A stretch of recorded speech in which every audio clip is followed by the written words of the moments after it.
High to all. Night rice ಉಳಿದೋಗಿತ್ತು, ಅದರಿಂದ ದೋಸೆ ಮಾಡೋಣ ಅಂತ ಹೇಳ್ಬಿಟ್ಟು ಯೂಟ್ಯೂಬಲ್ಲಿ ಸರ್ಚ್ ಮಾಡಿದ್ರೆ ಅದು ಫ್ಲಾಪ್ ಆಗೋಯಿತು. ಏನು ಮಾಡಿದೆ ಅಂದರೆ ಚೆನ್ನಾಗಿ ಮಿಕ್ಸಿ ಆಗಿಬಿಟ್ಟು ರುಬ್ಕೊಂಡೆ. ಅದಕ್ಕೆ ಸ್ವಲ್ಪ ಸೋಡಾ, ದೆನ್ ಸಾಲ್ಟ್ ಮತ್ತು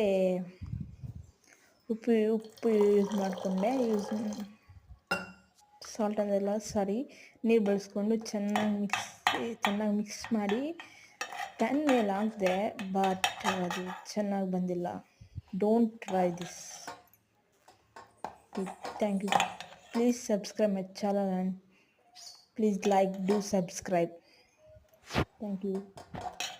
ಅದರಲ್ಲಿರೋ ಡಿಸ್ಟರ್ಬೆನ್ಸ್ ಎಲ್ಲ ಬಿಟ್ಬಿಡಿ. ಕಾಫಿ ಅದೆಲ್ಲ ಮಾರ್ನಿಂಗ್ ಮಾಡಿದ್ದು ಹಾಗೆ ಇತ್ತು, ತೊಳಿಬೇಕಾಗಿತ್ತು, ಮತ್ತು ಟೈಮ್ ಇದ್ದಾಗ ತೊಳ್ಕೊಳ್ಳೋಣ ಅಂತ ಆಗಿತ್ತು. Thank you friends.